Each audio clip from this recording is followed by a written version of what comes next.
Welcome, everybody, to the Cover 2, episode 38, presented by Tigervision. I'm Patrick Neal with Grayson, Mann. As always, as you can see, we're kind of in a new setup. We're kind of in between here, but the new setup is coming. It is almost finished. It is almost done. Yeah. So, I mean, I walked in here very impressed. Just want to shout out, I think it's WYFF for donating the set. I mean, this looks really cool. I feel very professional right now. I feel like I need to put my the hands together. I need to put on a suit and tie and just get ready to talk some ball. Yeah, but eventually this won't be our final setup, but yeah, we've got something kind of over here. You don't really know what the room looks like in here, but just know it's coming, and it'll be great when it happens. But like you said, we're gonna talk some ball. We are. If we want to start, Grayson, we I can don't start wanna. with your team. We can start with the Monday night game that happened just last night, or if you're watching this on Wednesday, 2 days ago. But Fresh wounds. The Bears beat the Patriots 33-14. They whooped them. Yeah, it was not particularly close. The ghost of George Halas haunts Bill Belichick in this Halloween spooky season. Clearly, it's fate for the Jets to be the team that Belichick gets to second wins all time on, hopefully. Yeah. I mean, Belichick had an opportunity to become the second most winningest coach ever. But the Bears stopped him, just like the Bears do, They win games. Yeah, That's what they do. Just like the Bears do. That's what they do. I know that the conversation surrounding this game has been Mac Jones, Bailey Zappi, what are they doing? But let's not take this away from Chicago. This was a must-win game for them. This was Justin Fields' best game as a pro. There's a lot for good. If you're a Bears fan this morning, you're going to work with a pep in your step. You're like, yeah, let's go. They played really well. The Patriots couldn't tackle, it seemed. They were 11 of 18 on third down. Justin Fields, it seemed like every time he was going to take a sack, and it wasn't Matthew Judon, he was going to run out and get a crazy first down. It was just like watching the Ohio State-Clemson game in the Sugar Bowl. It was just, I was getting flashbacks. He continues to haunt me. Yeah, but like you said, this was Fields' I think best game as a pro by far, and it comes at a good time for him because I think a lot of people were starting to quit on him. Oh yeah. I think a lot of people were really starting to be like, Justin Fields is not the answer. I know the Bears have not surrounded him with really any talent at all, but people. And I mean, honestly, myself included, we're starting to say, maybe Fields is not the answer for this Bears team. But like you said, they were great on third down. They were fantastic running the ball. Justin Fields was getting outside the pocket and completing some very solid throws, some pro-level throws that he probably should have been making up to this point. But he looked really, really good. But we got to talk about the story. Mac Jones versus Bailey Zappi. So unfortunately, I did not get to watch the first quarter and a half or so of this game. Okay, it's my time. But you gotta fill me in a little bit. Fill our audience in a little bit. What happened here? Okay, so before kickoff, we don't even know who's going to be the starting quarterback. And according to multiple reports, Mac Jones didn't know either, or Bailey Zappi. Bailey Zappi thought he was starting until kickoff, and they said, Mac, go in there. So the first drive, it's 3 and out, 2 runs. And then a throw that doesn't go Mac Jones' way, 3 and out. So you're like, okay, fine. Bears go down the field, it's a field goal. Then they pretty much do the same thing. Run, pass, don't get it.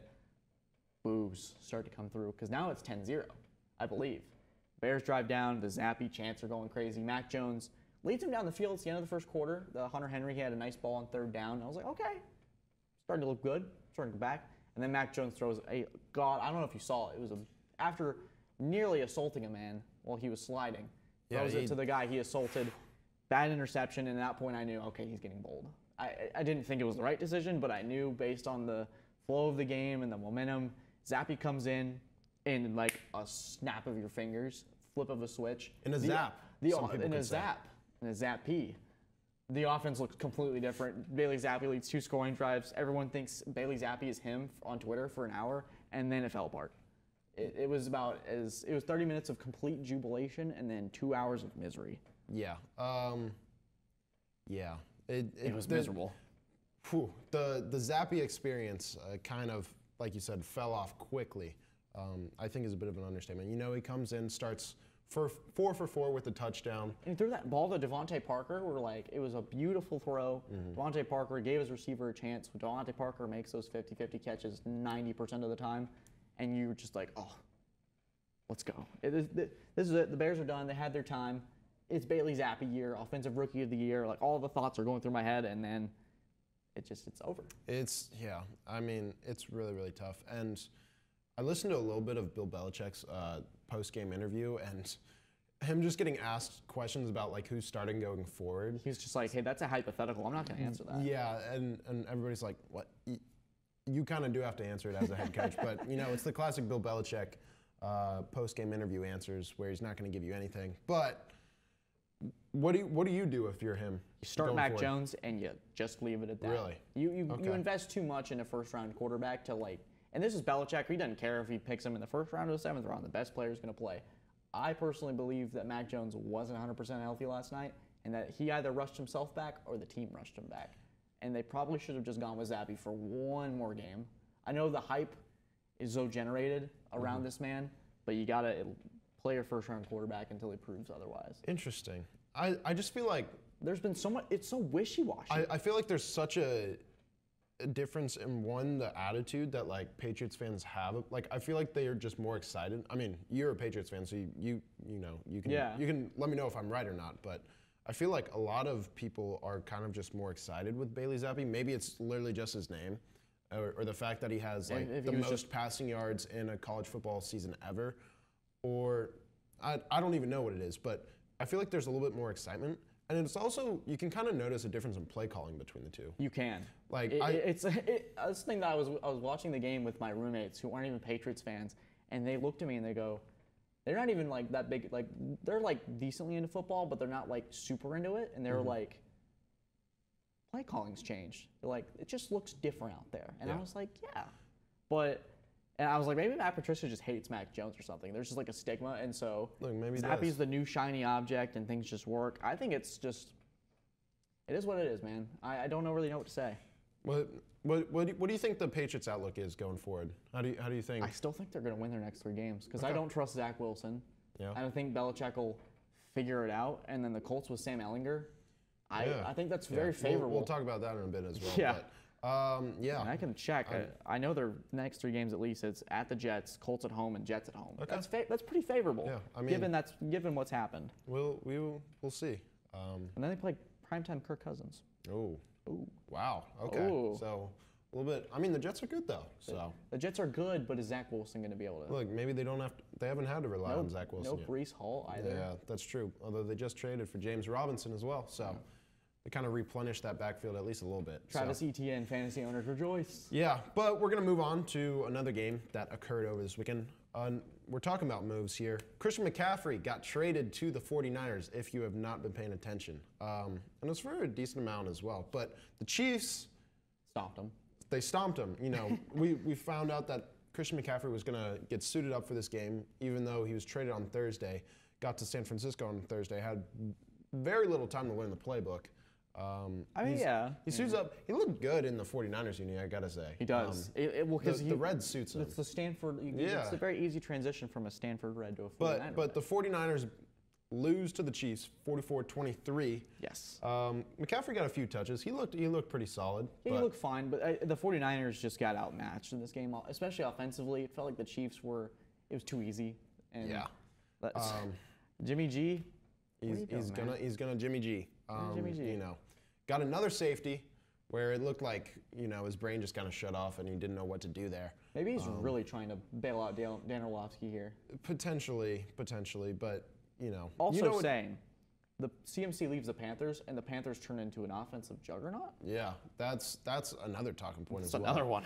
But Jimmy, I don't know. You know what you're getting with Jimmy Garoppolo. Maybe they ask Mac Jones, what's his. They asked the Patriots what their asking price is for him, potentially. But Mac Jones, the next Colts quarterback? Yeah, you know what you're getting with the 49ers. This Chiefs offense tore apart what is potentially one of the best defenses in the league. Not potentially, is one of the best defenses in the league. And the Chiefs, the thing that I've seen the last couple weeks is the emergence of Juju on the offense. He's actually come into his own. Had another good game yesterday. Yeah. He looked pretty good. Meekle had 2 rushing touchdowns and a receiving touchdown on, I believe, 6 touches. So, elite. Absolutely elite production from him. But that's Meekle Hardman. He's going to do that every 5 or so games. But, between that, he's not going to do much else. The Chiefs continue to prove that they are one of the best teams in this league. Andy Reid continues to prove that he is a fantastic coach that knows how to get around any defense you throw at him. And nobody's shocked. And, I thought this game was going to maybe be a little bit closer than it was. But, oh, yeah. Game of the week vibes. Yeah. This Chiefs team is just very, very good. I don't got much else to say. I will say I'm excited to see what this 49ers offense looks like at its final form because you got Christian McCaffrey now. You've got George Kittle. You've got Deebo Samuel. You got Brandon Ayuk as well. You got even Kyle Juszczyk, who had his finger completely dislocated, but kept playing. Hey, it's just that he's just saying, hey, I personally wouldn't take that level of disrespect from his own body. But they have potentially the most versatile offense in this league. I believe they do, really. Yeah, I don't know who else you'd maybe compare it to other than maybe Buffalo, Philly. Yeah, maybe one of them. But they've got something in every position. I wanna see how this offense, each of these weapons are utilized because you could see some crazy stuff. Yeah, I can't wait for CMC to learn the offense and really be because he'll start. He'll be the running back. You don't trade that much for him. But yeah, now from one bad game to another. But good for you, Patrick. Yeah. Are the Bengals rolling? They are rolling these past 2 weeks. They took down a Falcons team that we hyped up way too much. Yeah, the Falcons are still all right. They're doing better than we thought they were going to. Yes. But the Bengals beat them 35-17. Story from this game, it feels like the Bengals could have put up 60. Yeah. They kind of Joe Burrow had 345 passing yards in the first half. Tyler Boyd and Jamar Chase both go over 100 receiving yards.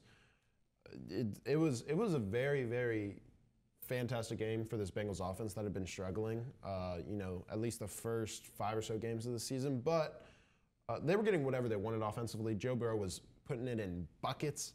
He was dropping some dimes. He was.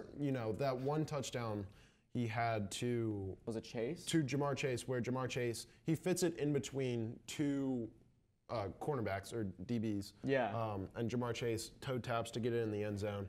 Was fantastic. Looked like last year. Yeah, and this offense, I've been, criticizing them a little bit. I've been criticizing this team a little bit. And a lot of people have as well, but they looked very, very good. They have gone their last 14 third quarters, they have let up 1 touchdown and 5 field goals, and that is it. That deserves a round of applause from me. Yeah, they have, whatever Lou Anarumo says to that defense at halftime is, keep saying that because it is working. Insult their manhood or something. Just maybe that's what he does. Maybe he swaddles them up or something. He does something. He does something, and it works fantastic. His secret sauce. This Falcons offense, though, you are down, the majority of the game, something like all but 4 snaps. Give me a multiple choice scenario, and I'm the Falcons head coach. Ask me what I should do. What should you do? Should you run the ball continuously until you're down 16 or 18? Should you pass the ball maybe to try and get back into it? Should you just walk off the field, pull Avonte Davis? I don't know. What should you do, Grayson? I think if I was Arthur Smith, I would throw the ball. But personally, running the ball for 10 minutes straight sounds very appealing. Yeah, so I don't understand what they're doing here. They completely disregard their passing game. Drake London gets 1 catch all game for 9 yards. Kyle Pitts almost has a touchdown, but it doesn't count, and he's barely used. You're down in this game the whole time to an offense that is cooking, and you refuse to pass the ball. I don't really understand it. Yeah, it's like sticking to an identity to a fault. But hey, Falcons are 3-4. They almost got back into this game. Maybe they're and AJ Terrell was hurt too. There's a lot of up in the air. Yeah, But hey, you know what? They're still in the lead for the division. Somehow, which we'll talk about. Yeah, but the Bengals are 4-3. They're coming back. They're coming back a little bit after starting 0-2. Falcons. I still want to see Desmond Ridder, so maybe he would have helped you in this game. The narrative. Patrick's trying to push. Look, yeah, but it is what it is. We'll see how long this Arthur Smith wants to stick with Mariota, wants to stick with this running game. See how successful it'll continue to be. But yeah, Falcons. Okay. Yeah, it is what it is. We gotta continue to move on though. The Giants and the Jaguars, Trevor Lawrence and company face heartbreak again. But the Giants are 6-1. Giants are 6-1 Finding ways to somehow. win. This is actually a pretty good game by Daniel Jones. I talked to your boy earlier today, and I was like, look, your take was ridiculous. You were talking with Kieran? I was. Oh I was like, gosh. your take was ridiculous, but at least they're winning. And Daniel Jones isn't playing. He's playing maybe top 15, not top 10. Honestly, dude, you could make an argument. Is the argument no longer? I don't want to face that reality. I hate how we have to keep mentioning Kieran on this. Each week it happens, but the Giants keep winning. Oh, he's very much looking forward to each cover 2 week the Giants win because he knows we're going to talk about him. It's very, very difficult to talk about. Amen. But the Giants are 6-1 somehow. They have won each game by one score, which is, maybe that's a good thing that Brian Dable and this team knows how to win in crunch time. Pretty good sign. It's not a great thing though because you aren't blowing teams out, but they just stick around till the very end, pull it out. They had a fantastic play. Fabian Moreau, this last play of the game. Oh, this was sick. So to give some context, Trevor Lawrence and the Jaguars, they are down 6 with about a minute left. They drive, the majority of the field to get to about the 20, 30-yard line. Trevor Lawrence throws a dime on the last play of the game to Christian Kirk. Christian Kirk catches it. And Fabian Moreau, with all his might, keeps Christian Kirk out of the end zone. Kirk catches it about the 1 foot line, and he cannot get that ball across because Fabian Moreau stops him, and the rest of this Giants team then circles up. Christian Kirk's trying as hard as possible, churning those legs, trying to get in the end zone. Doesn't work. The Giants stop him on this last play of the game. It was a fantastic play. Oh, yeah. Probably the best play of this entire weekend. But best moment. We mentioned that the Giants have won every score by one game. The Jaguars are 0-5 in one-score games. So heartbreak destination. So the Jaguars could easily be the Giants, and the Giants could easily be the Jaguars. I think now. That's a good point to make, but it's the difference between 6-1 and 2-5. So yeah, it's just one's complete joy and one's complete heartbreak. Trevor Lawrence playing fine. He's not losing them games, but at the same time, they're just kind of. They'll figure eventually they're gonna the narrative's gonna start to pile on them. I hope. But a lot of people, I think us included, we're quick to hop on this Jaguars bandwagon at the start of the season, and it has just fallen off the tracks.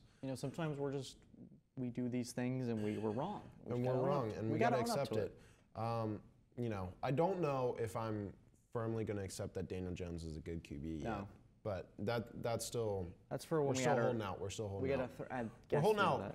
Not hope because I don't wish anybody to fail, but I'm holding out hope for my personal sake. But Daniel Jones had 200 yards passing, 100 yards rushing in this game. He did look very, very good. I don't know. So lost for words. I really am at this point because I feel like I'm just repeating myself every week. Especially when I I get proved wrong.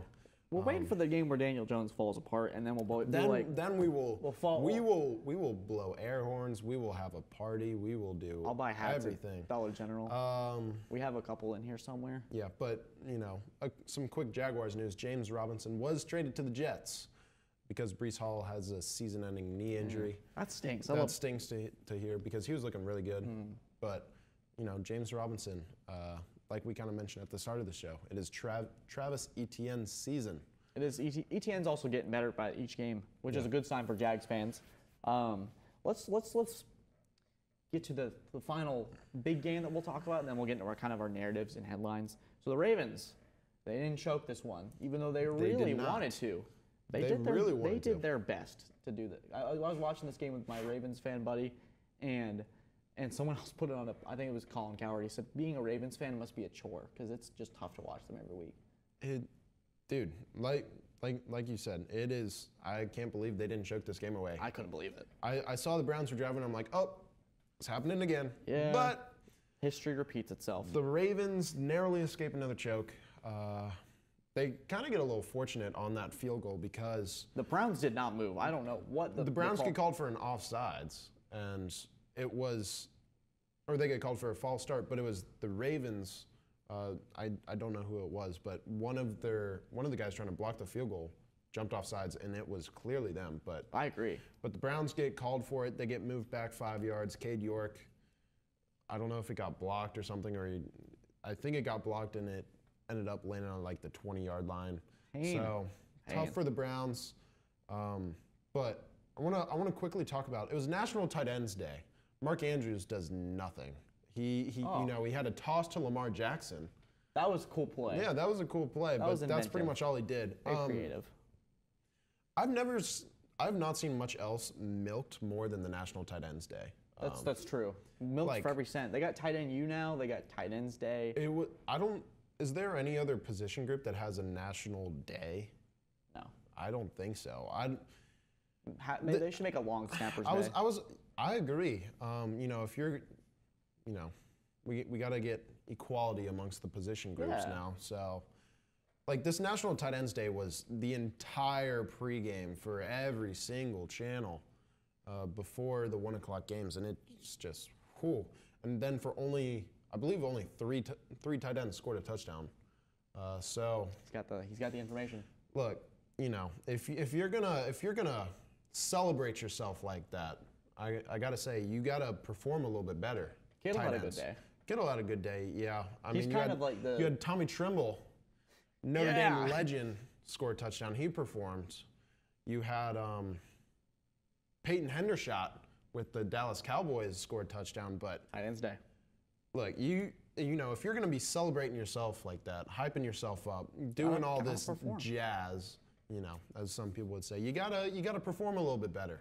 So I'm looking at the tight ends here. Looking at you. You gotta perform a little bit better than that, but it is what it is. Yes, it is. But it's time for the fun parts. Not saying that the other parts of the show aren't fun, but the fun segments we've come up with this year. Yeah, we're trying to get creative here. And with a really creative name known as acknowledgments. Yeah, we just want to acknowledge, a few things real quick.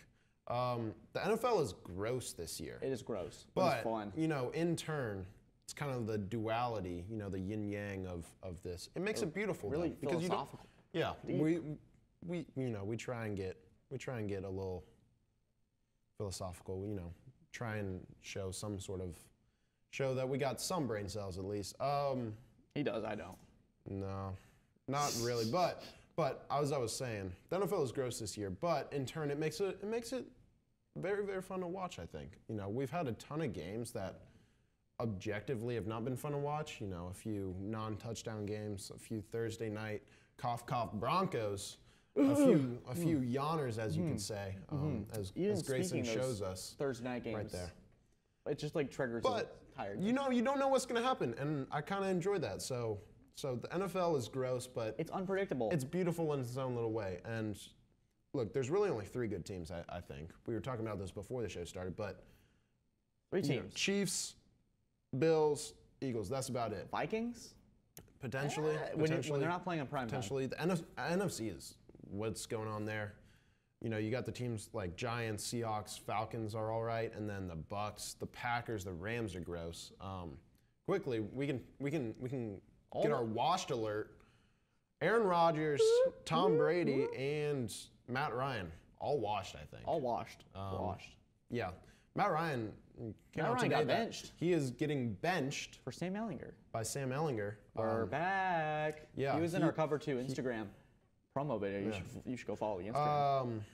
You'll find a picture of me every week. It was noted that Matt Ryan is out with an injury, but even when he comes back, it's Sam Ellinger's job. So. Well, what I saw initially was that he was getting benched, and then another report came out and said that he had a shoulder injury, and then another report came out and said that he was getting benched. And I was like, wait, hold on, what's the report? And then they finally came out with the accurate one. I was like, okay, cool. Yeah. But that's all the bad teams from last year are good this year, and all the good teams it's from really this year whack. are bad. It's really whack. It's wild. It's kind of fun. I enjoy it. I do enjoy it as well. Shout out PJ Walker and Taylor Heineke, XFL quarterbacks getting W's this weekend. Exactly. A lot of backup quarterbacks starting now. Might be another one coming soon. Yeah, Bailey Zappi. You got We'll find PJ out. Walker. You got everybody. Everybody's starting. You get to start. You get to start. But yeah, it's kind of like Oprah. Yeah. But Time for outkicking our coverage, where this segment where we give takes with no consequences. That's right. You can't freezing cold takes. You can't get us. You know. I'm giving you a lot to work with for your promo tomorrow. Where do we start? We always start negative. Yeah, we'll start negative, work our way to positive to end out the show. I'm going to start, I don't know how much of a hot take this is, but the Broncos would be Super Bowl favorites with a competent head coach and a competent quarterback. I think it's a hot take to say that Russell Wilson's no longer classified as competent, but I think you're kind of right, yeah. 2-5, so many expectations They're 2-5. this year. Look, they're 4th in the league in adjusted net yards per attempt. It's kind of a complex stat. I don't completely know everything about it, but I was looking at a chart of all the teams posted on Twitter, and they were number 4. Basically, their defense is like the best in the league, but their offense is just so bad. And this head coach, the combination of the head coach and Russell Wilson, Hackett and Wilson, have been catastrophic to say the least. I think this defense, you could argue, is the best in the league. You know, you have Pat Surtain, you have Bradley Chubb. You got so many pieces on this defense. You have an all right O-line. You have like an average O-line. You have great receiving. Good weapons. You know, Judy's been kind of Sutton's been good. They've each kind of had their moments. I mean, of course, you have Javonte. Hinton's a nice piece. Yeah, you have Javonte Williams, who's unfortunately towards ACL, but he looked good. Melvin Gordon's good. I mean, there's a lot. I mean, Melvin Gordon's like, I don't know, he's not getting playing time anymore. But poor guy. They're 2-5 without their first round pick. So, you know, regardless of how they finish this year, they can't tank because it doesn't make much sense for them. They're potentially looking to trade players now like Bradley Chubb, and there's also potentially rumors that Nathaniel Hackett could get fired if they lose to the Jaguars in London. And now they're in salary cap danger because Russell Wilson's getting paid like $50 million a year. Yeah, and it's just so tough for the Broncos. You know, I think this offseason they were like, yes, our QB issue that we've had for years since Peyton Manning retired is finally solved. We all believed it. Yeah, I mean, we all did, yeah. But it's just so tough for the Broncos. So tough for Broncos I remember fans. telling you that Russell Wilson's Broncos were going to make a run in the playoffs, and now they might not even make playoffs. Yeah, it's tough. It's tough. But let's move on. Where are you going? Where are you going? Okay, so the Jets are 5-2, right? Yes. Yeah, they're pretty good, aren't they? Yeah. But are they good? I think they're pretty solid. I think that they got 5-2. something holding them back. It's called Zachary Wilson, the lover of all moms, and Mormon Johnny Manziel, as I'm going to say. Yep. The Jets, this is one of the better rosters in the NFL. They've drafted well. Sauce Gardner, Quentin Williams. They had the Jermaine Johnson from Florida State. They've drafted well on the other side offensively. Breece Hall, Garrett Wilson. They've got dudes on this team. And Zach Wilson, while they're winning, hasn't really been asked to do much just yet. But when he does, it's a complete and utter disaster. The Broncos game was a punting contest where the Jets were clearly better, and they really just needed to score 20 points and the game was over. And they just kept running the ball or giving Zach Wilson these like really easy throws that he still was missing. I think this team the Jets have a playoff team that's being limited by a bad quarterback. I think they could be in the market next year for, let's say Lamar doesn't want to re-sign with the Ravens. Let's say Daniel Jones maybe is on the market. Yeah. I mean, he's an upgrade from maybe Jameis Winston or heck, Mac Jones. Who knows? Look, I kind of agree with you. They could take that step, and if they get a good quarterback, they could be dangerous. Yeah. I'm out. The Zach Wilson jury, I'm done with it. Yeah, I think, I don't know how, like, kind of like mine, I don't know how hot of a take this is because I think a lot of people would agree with you. Oh, really? I thought I was throwing pretty slanderous stuff out there. No, I kind of agree. I think this like you saw Elijah Moore asking for a trade. Garrett Wilson's production has kind of fallen off since Flacco is no longer the QB, and they're not throwing 60 passes a game.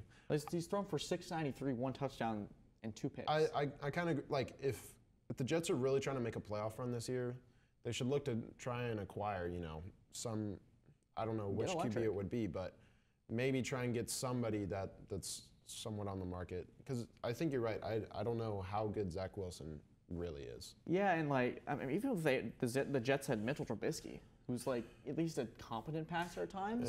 I don't know. Maybe I might rather have Zach Wilson. Too harsh. Maybe there's my out-kicking my coverage. Yeah, too. but it's like that. You know how you're walking in like the park or something. You have like one of these people with like a really just hyper maintenance dog on a leash, and they keep jumping up and you keep pushing them back. That's what the Jets are basically doing. They got this leash or one of those like shock collars that they keep pressing. They're like, no. They're like not letting him do anything.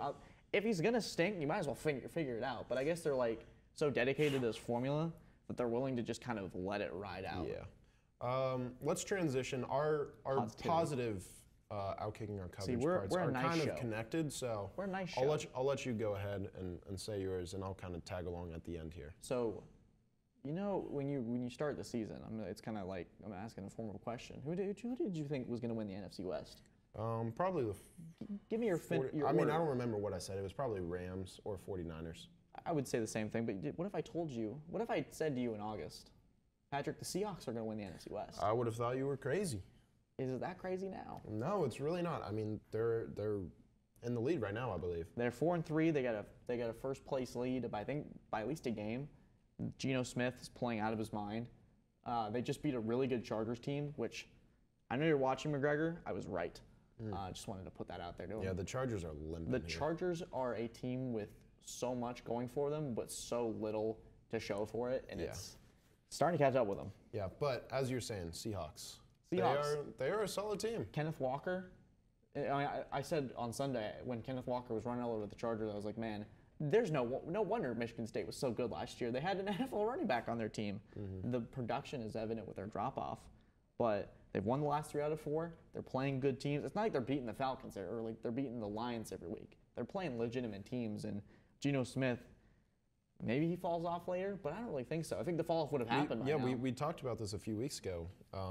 You know, I remember saying that, is Geno an MVP candidate? But yeah. Look, this team is solid, and Pete Carroll's gotten them. I know the NFC West has, like, we had thought they were juggernauts. 49ers, under 500. The Rams, underwhelming. The Cardinals, can't trust them later in the season, even with Hopkins. This is a Seahawks team that's got a lot going for it. It's got an opportunity, and it's got a few picks coming up as well. They do. You know, if they have the Broncos first round pick. Yeah, they have the Broncos first round pick. They have a lot of capital. They have a lot of good weapons. But I was going to say, to kind of tag along with yours, mine is going to be, I kind of wanted to put Kenneth Walker will be a Hall of Famer as my hot take. That would be wild. Yeah, I don't know, but I decided to put Kenneth Walker will be an Offensive Player of the Year at some point. Like he'll be in the discussion? No, I think he will win it. That's maybe not this year, because I think he didn't play too much for the first stats 3-4 games, but he has looked fantastic. I'm gonna say that he will win an Offensive Player of the Year. He will have that by his name at some point. Very well run Offensive Rookie of the Year. Yeah, I think that's that's pretty solid as well. But he looked fantastic against the Chargers. He's got a little bit of Marshawn Lynch beast mode in him a little bit. I think he's a very solid back. He runs angry. He's quick. He's everything you want in a running back, I think. He's kind of like a faster Ramondre Stevenson. He's tough to bring down, but he's a little quicker. Yeah, and like we were saying with the Seahawks having the Broncos pick, if the Broncos end up sucking and being top 5, you upgrade the offensive line a little bit, get a little bit, beef up that team a little bit more. I think you could also get a quarterback if you wanted to. A run-first team, like Pete Carroll, like the offense he likes to run. Kenneth Walker could be one of the best running backs for the foreseeable future, I think. Could. I completely agree with you. So, I refrained a little bit from saying he'll be a Hall of Famer. But if Kenneth Walker wins Offensive Player of the Year, your Desmond Ridder narrative is toast. Yeah, that's fair. That's fair. But I know we're still trying to keep that alive here. Yeah, at some point it's probably going to die. It probably has died. But that's going to do it for this episode of The Cover 2 presented by Tigervision. We want to thank you, as always, for tuning in. Grayson, any last thoughts? As I always like to say, we want to shout out Zachary, producer. Zach, it's your birthday today, right? It is your birthday. Yes, sir. Happy birthday to Zachary. That's going, you know what? Instead of Cover 2, episode 38, just title it the Zachary episode for his birthday. Yes, sir. I can't. No, seriously though. I know we like to joke. We could do the little fun thing at the end, but thank you for all your help, Zach, as always. Yes. We appreciate it. Truly the MVP. So much. You know, he's building basically this whole studio back together. By himself. Well, he's got help, but like he's doing a lot of the work. Yeah. He's on his head in the back. He's like, yeah. But yeah, we just want to thank y'all as always for tuning in. Look forward to next week. Yeah, we want to thank y'all. Have a good one.